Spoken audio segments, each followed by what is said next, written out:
Hello everyone, Miguel here. I'm going to embark on another project for you guys on how to build a birdhouse. But not your typical birdhouse with square walls. This one has curved walls, as you noticed, and a curved roof. So it's really not that complicated to make. I suggest you give it a shot and sell it to your friends, paint it whatever colors you want. Let's begin. Anyway, just a quick look at my birdhouse before we begin creating one. You notice that I use slats, basically thin pieces of wood, to go and around the curves of the walls, which is really not that hard to make. It's a little more time consuming, but it's doable. And put a base on it.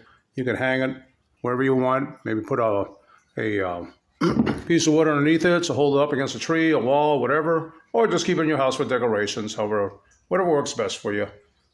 With a 1x10, or you can use a 1x8 if you want to make it a little smaller, but 1x10 works just fine for me. I've separated already 7.5 inches in 3 pieces I'm going to cut. Those are the 3 pieces I'll need. 2, one for the front wall, one for the back wall, and of course this will be for the base. So the base, you can make it any size you want. I like to have a little extra room for the birds to kind of sit on. All right, here are my 3 pieces cut. Ready for, now we're going to do the stencil or the freehand drawing on the first one. Okay, I freehandedly, with a pencil, just drew out some lines to make it similar to that birdhouse I showed you in the beginning. This is the shape I'm going to cut. You can do any shape you want. If you want to do an oval, it's up to you. You know, whatever curves desire. I just chose that one. You can get a template beforehand and put it on there, or you just freehand it like I just did. It's really easy to do. This is my jury-rigged little band, well, saw, I guess you could say. It's basically just a jigsaw put upside down, so the blade is on top, and it makes it easier for me to control the wood as I cut it. I did it myself. If you're going to build one of these, I recommend caution, because you notice I don't have no safety guards, so you just run it, and it's your choice if you want to do it. Don't blame me if you cut your fingers or anything like that. I've yet to cut mine. So I'm going to go ahead and proceed to cut this and go from there. First cut is made. Now to get this one to look like this one, because this will be the front wall, I need to make a back wall. You use this as a template. Put it up and just draw around it with a pencil and make the same cut. Second piece has been cut. As you can see, put it together. It's a pretty close match. You know, it may not be perfect. You'd always, if you want it perfect, you could sand it a little more on the edges, but it looks good enough for me. Like I said, this is a birdhouse, so at this point, now we're going to prepare to make a hole on the fronts. Whichever one you designate to be the front, you'll make the hole, because the birds do have to enter somehow. A hole, I'd advise you getting yourself a hole saw. It's used for doorknobs, well, doors, etc. But, you know, you can use it for a variety of things. You can drill a hole, nice perfect round hole. This one in particular is 2 1/8 inch. You can go smaller or larger, depending on your preference of what kind of birds you want in there. I have this one because it's the only one I have available at the moment, and I will use this instead. You can put your hole anywhere you want. You want to put it high, it's up to you. You can put it lower, make it easier for the birds to get in. The choice is yours. I shall now attach this to my hand drill and drill a hole. Made my hole nice and round. Use a little bit of sandpaper, just kind of clean it up a bit. And now we're ready for the next step. The next step, if you want, is the choice is yours, is to put trimming around the edge on the front, maybe the back also, just for a little more, make it a little more fancier looking. The choice is yours. You don't have to. I like to put the trimming on there and painting a different color, kind of like what you see on some homes. So I will show you how to go about doing that. Okay. For trimming, you would want to use a piece of wood, maybe like a 1/16 or 1/8 of an inch. Now, this piece of wood I found from an old drawer that I took apart, and I kept these pieces, and now they're coming really in handy, because of this I can make the trimming, and I can also make the slats that's going on the roof and the walls. So what you want to do, you just put your one of your front face on there, trace around it, and then you can just follow the trace afterwards to the desired thickness you want on your trim, and then you just cut it out. Okay, as you can see, I traced it out, the outside, and then I just basically freehanded the inside line, you know, keep it on approximately the same width all the way around. So I'm going to cut this out part, then I have to cut the inner part, and then I shall be ready to attach it via glue. Okay, this is the trim that I cut out, and it matches pretty well with the outline of this front face. So what I'm going to do is I'm going to glue it and I'll let it set. You can nail it if you want, little tiny nails, but glue does a pretty good job. And the wood glue, I'd recommend it, so use that. You can pre-paint it if you want to do that, and then attach it or just paint it afterwards. Choice is yours. The glue has set on the trimming that I put on there. I also sanded the edges a bit because they were kind of like sticking out just a little bit. I don't want to get in the way when I put the walls slats and the roof slats. So I have my base here, and basically what I'm going to do now is that it's not attached yet, but I'm going to screw these in, one in this end, and the front could be anywhere you want it. You know, I mean, you don't want it too close. You want to give the birds some room, at least a nest. So maybe like about 3 inches away from this edge might work pretty good. So this is what I'm looking at right now as to attach it. Once I get this screwed in, then I'll put a little beam on top to help secure the top part even more, and then we can go from that point on. This is the underside of the base.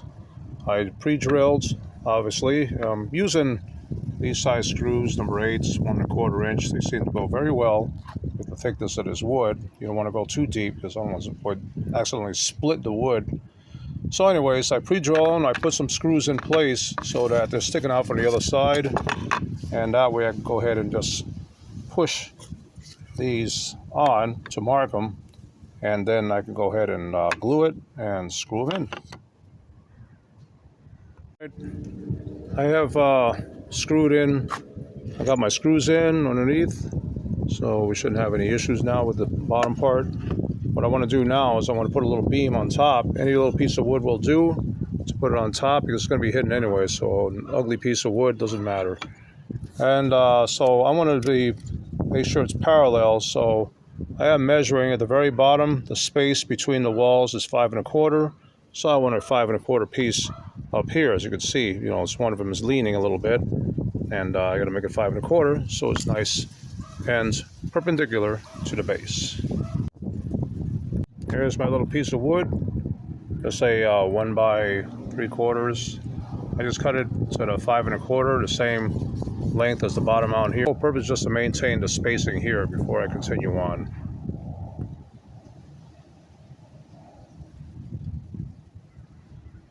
Quick note, when putting this little beam on there, I had it straight, but if I put it straight, it's just going to get in the way of the curves of the wall. I don't want to pass in the edges, so I put it kind of crooked. Like I said, the whole purpose of this is just to keep the walls at evenly spaced. You're not going to even see this beam.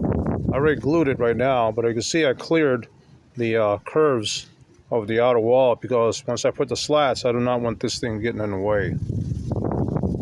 Okay, this is now nice and dried up. You see, it ain't gonna move. The glue does its job very well. Next thing to do here now is to cut thin slats of that thin wood, and like probably about 1/2 inch, and start from the bottom and work your way up. I prefer to glue them. You could actually use the glue gun if you want, you know, but wood glue will work much better and will last longer. So that'll be the next step. These are the lines I drew out. These are the cuts I'll be making. I opted for 1/2 inch width for each one. You can go a little bigger than that, but when it comes to curves, the smaller they are, the better. It is more time consuming, but it makes it a more neater appearance on the little home there. So I'll be cutting those next. All right, here's the little pieces I cut, 1/2 inch wide, the width of the walls. I'm going to be stacking them like that, one on top of the other, but I'll tilt it sideways, of course, and while I glue it, so I'll let the glue set, then I'll do the other side. The roof, I'm going to make it wider because I want the slats to overlap each other, keep the rain out. There we go. That's the first part. I set the slats in place, just put glue on the edges and just stack them up, line them up, you know, as best as you can. It may not be perfect, but again, this is just a birdhouse. So I'll let this dry before I continue to work on the other side. I'll make some more slats for that. Hello everybody again, another day. The glue has already dried on my walls, as you can see. I got this done. and the other side as well. Again, I cut them in 1/2-inch strips. Now at this point, you know, you can maybe fill in the little spaces if you want. I haven't decided what I'm going to use yet on that. I just leave it like that alone.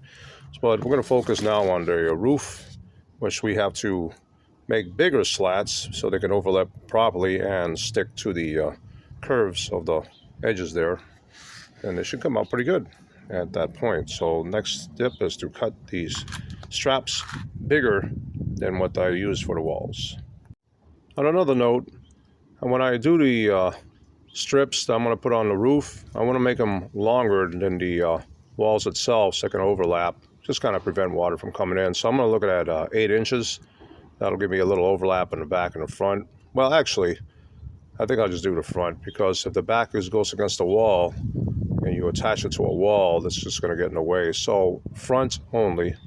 We'll do 8 inches, maybe 7.5. That's my best analysis on this. Okay, I already marked out my slats, 1-inch width, and quite a few of them I'm going to need to make up for the roof. So again, thin board, you know, if you can buy that, better. If you have an old drawer you're getting rid of, you can get these right off of that. So time to cut using this. I'm going to cut all my little slats to 1-inch width, and I'm going to start by putting this piece here first. The next one, I'll be gluing it, and the next one I'll overlap like that. And I'll just keep on working my way all the way to the end like that. So you want that overlap for the rain runoff. Got my first set of slats on for the roof. You can see how I overlapped, and I wanted overlapping the front wall as well. I'm not worried about the back wall because that's most likely going to go against a fence or something unless you stick the whole house on a pole. So I'm going to let this dry out. I have it raised so prevent any sliding around or anything like that, but I'm going to keep it in the sun. It'll dry a lot faster, and then I'll be working on the other side when the time comes. The slats have dried up over here, and lucky me, they came all the way down, all the way to the end. So I didn't have to trim one thinner than usual. So I lucked out with these measurements. Next, I got to do this side now. So I got my little pieces ready and do the same technique all the way up. Okay, I have installed the slats on the other side of the roof. So both sides are done, walls are done, and all that's left now is you can paint it any colors you wish. As I showed you earlier in the video, I had particular colors that were kind of bright, but any color will do. Now, you might have a little openings like that on the very top of the roof there. That's because obviously the pieces may be a little wide, but they work okay with me. After all, this is just a birdhouse, so it's not like I have to worry about insulation and all that stuff. So I'm going to probably put some green maybe to paint the roof now.